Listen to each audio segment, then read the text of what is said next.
Hola from San Gil, Colombia. You guys might pronounce it San Gil. But at any rate, I am going to try to be objective in this video about the cost of living. I will tell you that I can do this a lot cheaper. However, I'm gearing this more towards my average audience members that may not speak Spanish or understand local customs. So I'm showing you what the costs are at supermarkets rather than mercados where you can barter in Spanish. Put everything in perspective, my annual earnings are very close to those of an average Colombian, which is to say I earn very close to the federal poverty level or the standard deductible on your federal taxes, if you'd like a better idea. I have converted the currency to US dollars, and I have converted the metric weights to imperial weights because I think that'll be a lot easier for most of you to understand. As I've alluded to, mercados are a much better way to live frugally. However, it requires some Spanish and an understanding of local customs. Bartering is expected. In my opinion, the cost at a mercado should be 50% of what it would cost at the grocery store. So if you look at the costs that I'm going to show you in this video, for most of the fresh produce items, you could probably get them for half that cost at a local mercado, which is very much like a farmer's market in the United States, except for they're open virtually every day in most towns and cities. A lot of them are very much like an open gymnasium. Nice fresh air, awesome smells, fresh produce, and yes, even carne, pollo, and pescado. Yeah, you can get pork very easily, chicken, and fish. Beef is kind of considered luxury, just like it was in my youth before the corn subsidy was passed in the United States. It's kind of expensive, but here it tastes great because it's all grass-fed.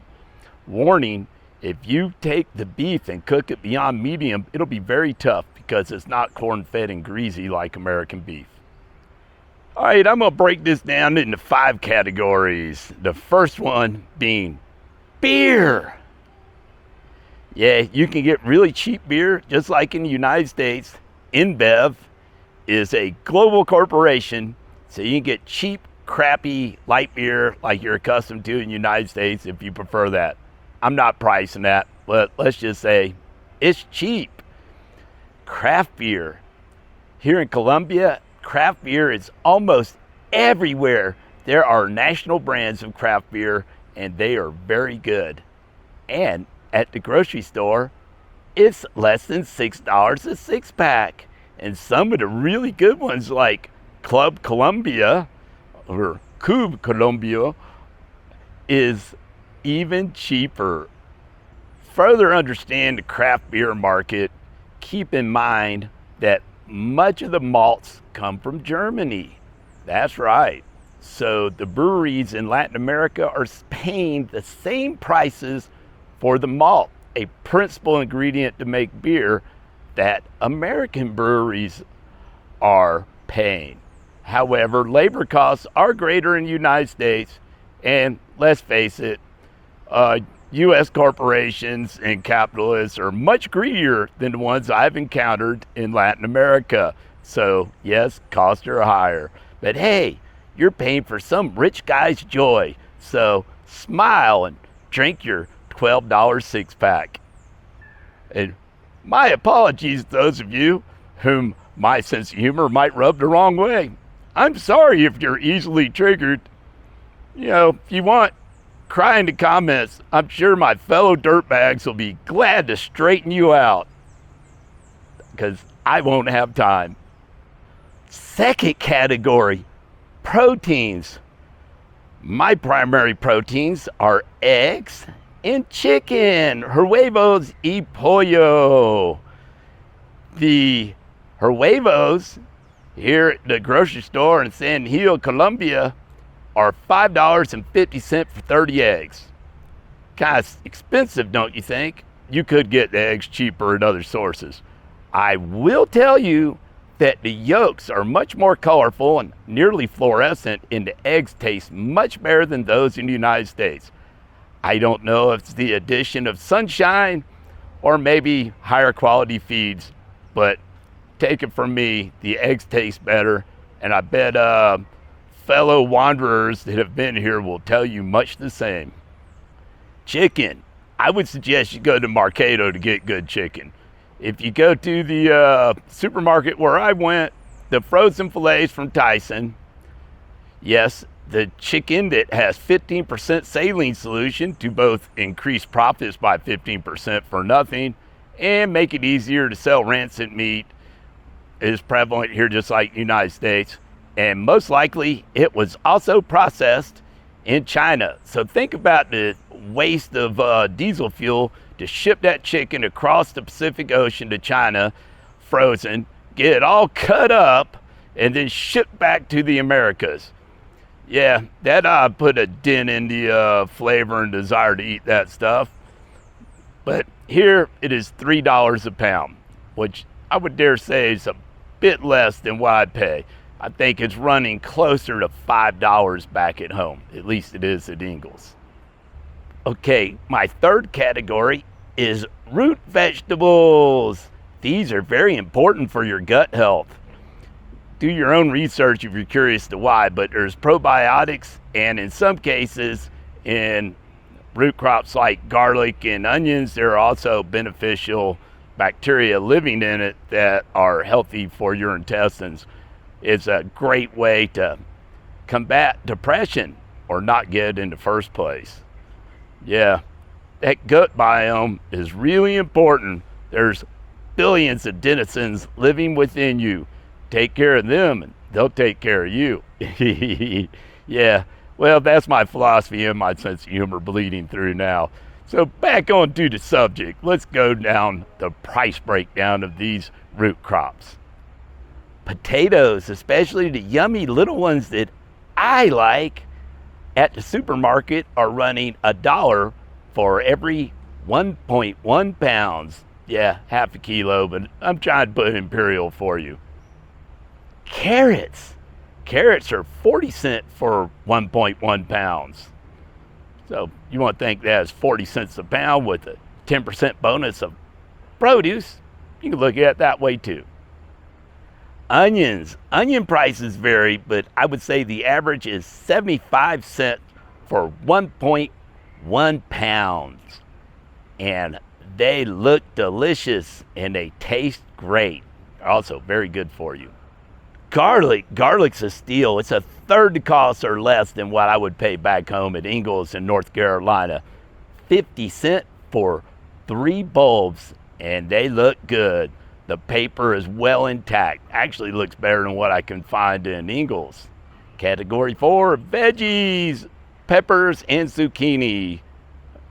By the way, I could not find ají, as in hot peppers, at the supermercado, or the supermarket rather.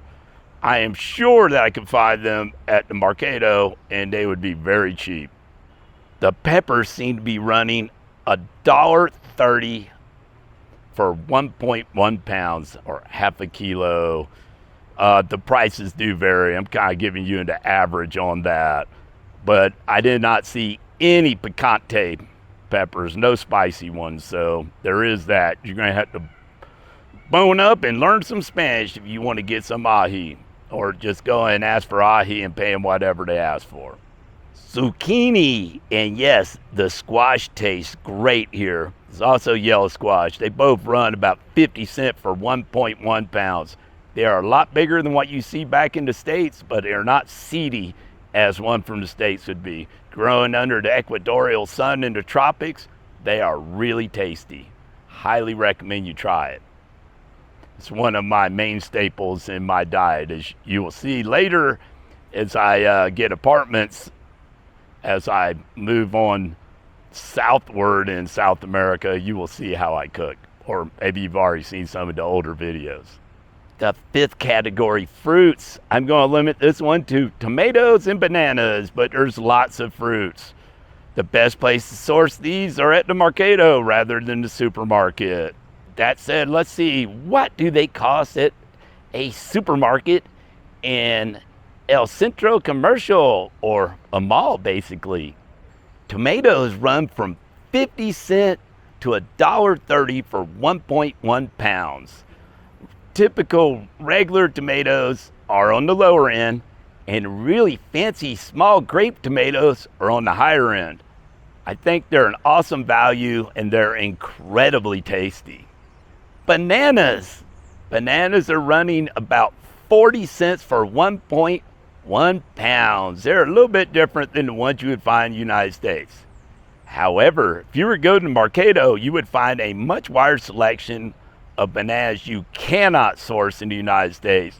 Some of them are incredibly sweet, and some of them have different colored fleshes. I would say kind of a rosa pink color seems to be really popular and very tasty. The smaller, shorter bananas do not ship well, so you won't find them in the United States, but they're sweet and incredibly tasty. I highly recommend you try some if you come to Latin America. All right, so that about wraps up this price check. I know this is maybe a weird selection, but this is basically the kind of food that feeds my body and keeps me here. Although I love Mexican food, and when I'm in North America, I often find the really cool watering holes where Latino expats hang out. Hey, they know where the good food is, and they also know where the best beer prices are. Plus, as a gringo, this is a great way to practice your Spanish and make some really cool friends and expand your horizons. Find out really why are the immigrants coming here. Chat them up. You know, good opener might be "Donde eres?" as in, where are you from? And you might work your way into why'd you come? Or what have you. Or just sit back, enjoy the music, and drink some cold beers and make some new friends. Anyway, peace out for now. If you guys love Latin food as much as I do, tell my friends at Mexico Loco in Copper Hill, Tennessee that I miss them and look forward to seeing them in the spring when I come back to work on the Ocoee River. And yes, you can request me as your guide at Ocoee Adventure Center. Peace out. See you soon, I hope.